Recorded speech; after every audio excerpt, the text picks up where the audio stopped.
fond du cœur un très grand merci. Un très grand merci pour l'accueil chaleureux que vous nous réservez ici en Ntoum cet après-midi. Je suis convaincu que votre présence massive ici est l'expression de votre soutien au combat que nous menons. Je pense que nous sommes d'accord pour mener le combat du changement. Je voudrais par la suite vous dire que celui qui fait office de maître de cérémonie vous a dit comment je m'appelle. Je suis Michel Mngameson. Je suis de l'estuaire, je suis du Gabon, je suis de Kokobich, je suis de Koulamoutou, je suis de Popa, je suis du Wellington, je suis de partout au Gabon, comme tous ceux qui sont là. Donc, bien entendu, je suis de Ntoum. Chaque fois que je vais à Kokobich, comme l'a dit Massabala, je suis obligé de passer par Ntoum. Mais je suis étonné de constater une chose. C'est que en plein centre de Ntoum, il y a des bourbiers. Il suffit de regarder à 100 mètres d'ici, vous allez trouver des bourbiers. Vous allez en Canne Poussière, il y a des bourbiers. On est obligé de faire une déviation et on passe par le terrain de quelqu'un alors que la route, elle est même, le bourbier est même devant la maison d'un des notables d'ici.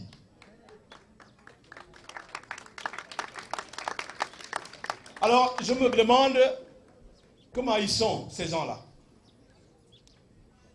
Eh bien, je voudrais vous dire que depuis le 27 juin 2015, depuis le 27 juin 2015, nous sommes un ensemble de compatriotes issus du Parti démocratique gabonais qui avons dit que bien qu'étant pédégistes, nous ne pouvons pas rester les bras croisés, bouche bée, sans rien dire, devant la dérive de notre pays. Ces dérives qui sont multiformes. Ces dérives qui sont multiformes. Nous nous sommes donc levés le 27 juin. Demain, ça fera 1 an. Pour dire non, nous ne pouvons pas ne pas parler. Eh bien, les dérives que tout le monde constate, sauf si on joue à l'autruche, parce qu'il y a beaucoup d'autruches dans notre pays. Et il y a des autruches ici en Ntoum qui ne veulent pas, qui refusent de voir la réalité, qui refusent de se rendre à l'évidence, qui refusent de reconnaître qu'il y a des bourbiers en Ntoum, qui refusent de reconnaître que Ntoum ne mérite pas le sort qui est le sien. Eh bien, moi je suis de Kokobich. Vous savez que je suis PDG, je suis issu du PDG. Je suis fatigué de dire les mêmes choses pour la route de Kokobich. Et j'avais dit à Kokobich, lorsque le candidat Ali Bongo est venu pour présenter ce qu'il allait faire du Gabon, j'avais dit devant lui que Monsieur le Président, vous avez parlé ici, vous êtes venu ici, vous voyez que le pont de Kokobich, qui se trouve à Ebunji, chez le beau-père de quelqu'un que vous connaissez très bien, qui est un fils d'ici. Ce pont est cassé. Donc je n'ai pas besoin de parler, la route elle-même a parlé. Eh bien, ce que nous attendons ici, c'est que cette route soit faite. Mais si, au terme de ce mandat, nous nous rendons compte que cette route n'est pas faite, Monsieur le Président, j'aviserai et je dirai aux populations de chez moi que moi, je ne suis plus dedans.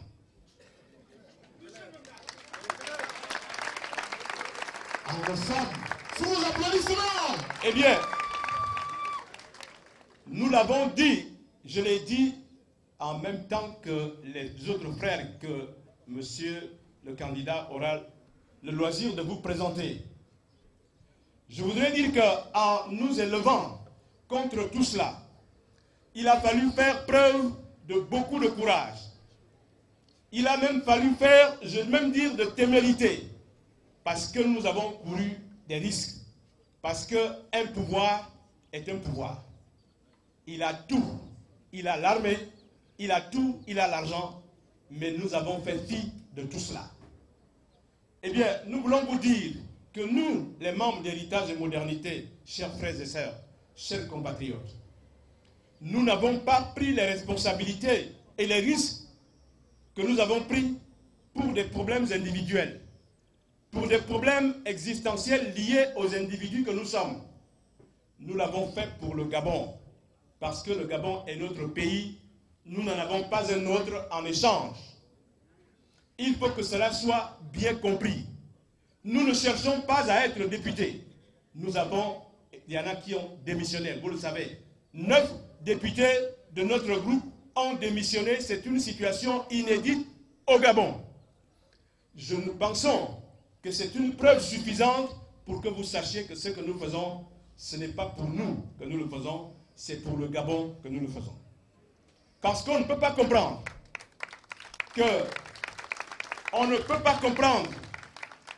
que ce pays, qui est une république, ce n'est pas une monarchie.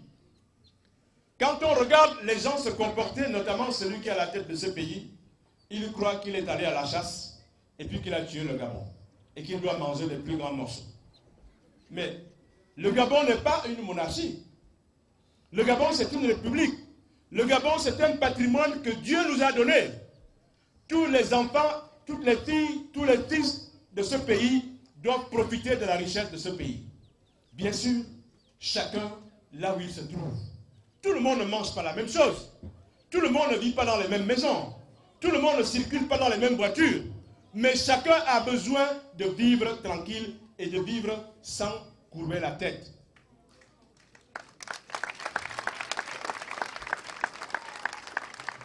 Nous sommes levés. Nous pensons que ce pays a les possibilités pour que les Gabonais soient traités autrement qu'ils le sont maintenant. Parce qu'aujourd'hui, on met en avant la crise économique, on met en avant la diminution du prix du baril du pétrole, mais ce sont des faux problèmes. C'est l'arbre qui cache la forêt. Eh bien, le Gabon a vécu les années passées sans que le baril du pétrole soit très élevé. Nous sommes 1 500 000 habitants. Nous ne sommes même pas aussi peuplés que la ville de Douala. Mais comment se fait-il que le Gabon, ayant autant de richesses, on puisse être aussi malheureux? Et lorsque nous écoutons le ministre de l'économie qui se plaît à le dire à chaque fois qu'il a l'occasion de parler, mais quand il parle, il croit que les Gabonais sont des idiots. Mais les Gabonais ne sont pas des idiots, mais il se contredit. Parce que vous ne pouvez pas dire que le taux de croissance du Gabon est élevé et que la pauvreté soit grandissante au Gabon. Ça voudrait dire que la richesse qui est produite, qui s'exprime par le taux de croissance, que cette richesse, elle va où? Ça signifie que cette richesse est détournée et qu'elle va quelque part. N'est-ce pas? C'est cela que ça signifie. Donc, chers compatriotes, ne vous laissez pas duper. Le taux de croissance au Gabon est réel, mais ce n'est pas le fruit des émergents. C'est le fruit de la vente des richesses que Dieu nous a laissées. Eh bien, cette richesse doit être répartie équitablement. Et il ne faut pas que ça serve à certaines personnes. C'est cela que nous disons, nous, à Héritage et Modernité. Mais, comme au Gabon, on n'aime pas qu'on dise la vérité. Celui qui dirige le pays s'accommode très bien des gens qui le caressent dans le sens du poil chaque matin. Il faut chaque matin lui dire les choses qu'il aime entendre. Mais il oublie que la démocratie, dans la démocratie, il faut s'habituer à écouter les choses qui déplaisent. Parce que tout le monde ne pense pas forcément pareil, la même chose. Tout le monde n'a pas la même taille. Tout le monde n'a pas la même culture. Tout le monde n'a pas été élevé partout. Mais nous sommes tous des Gabonais et des Gabonaises. Alors, nous, à Héritage et Modernité, nous avons dénoncé un certain nombre de choses. Vous savez bien que le président de la République, dans notre pays, il est à la fois président de la République. Il est Premier ministre. Parce que le Premier ministre qui est nommé là, il ne fait absolument rien.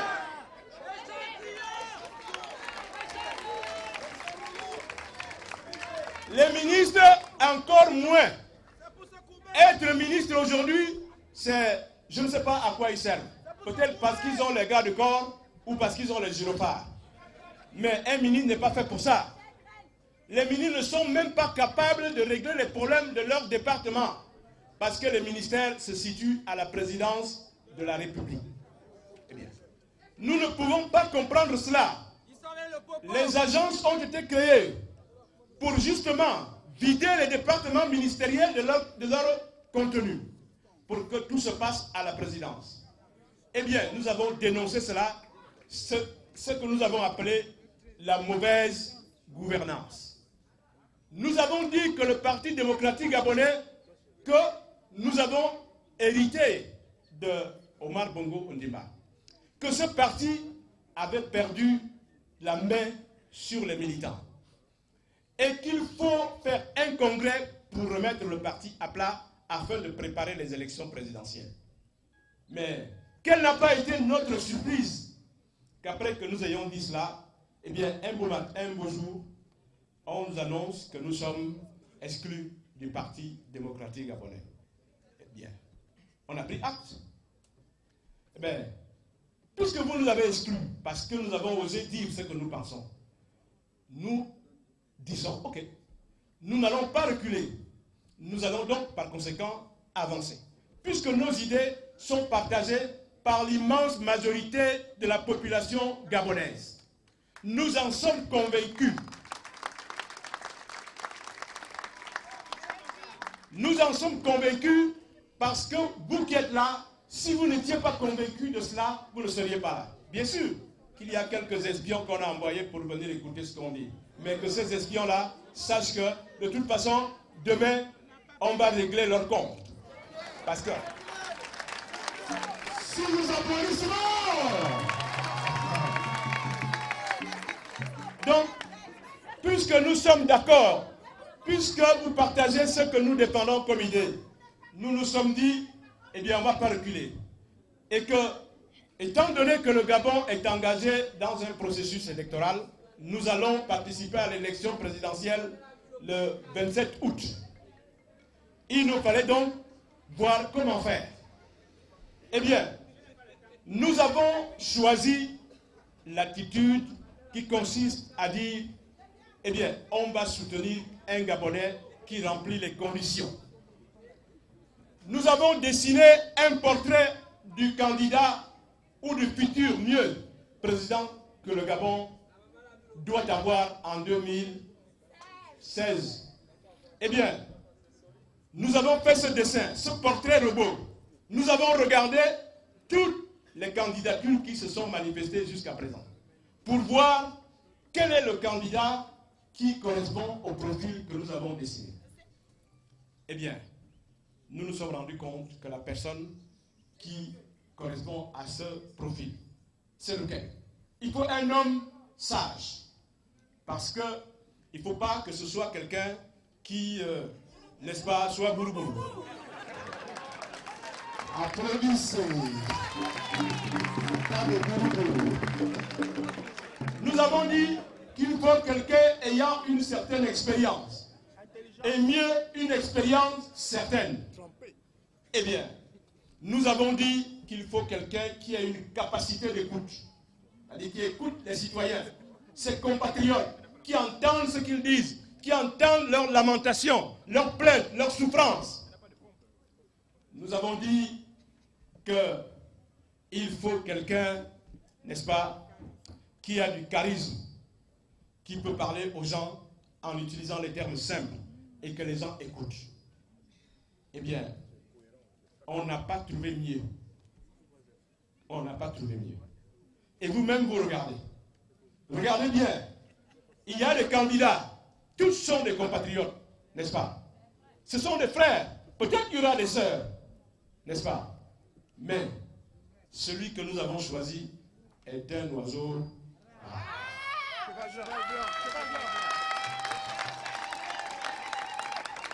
Nous ne disons pas que c'est un messie. Parce que nous ne sommes pas des gens qui pensent de cette manière-là. C'est un être humain comme nous. Il est né quelque part. Il va vous le dire lui-même. Mais ce qui est certain, j'ai oublié cet aspect de la question, qui est important.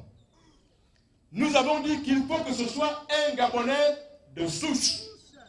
Qu'il n'y ait pas d'ambiguïté sur sa naissance, ni sur son identité. Et celui que nous avons trouvé, eh bien, c'est M. Guy Nzuba Ndama. Sous les applaudissements, Guy Nzuba Ndama, président, Guy Nzuba Ndama, président, Guy Nzuba Ndama, président, Guy Nzuba Ndama, président. Merci. Mais,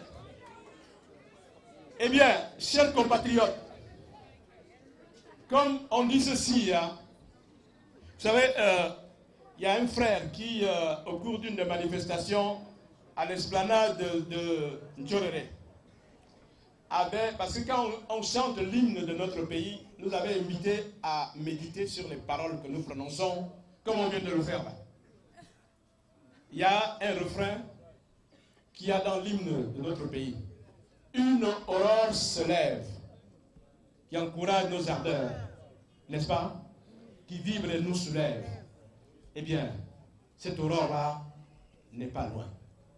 Et nous pensons que cette aurore, celui qui incarne ça, c'est Guy Nzuba Ndama. Et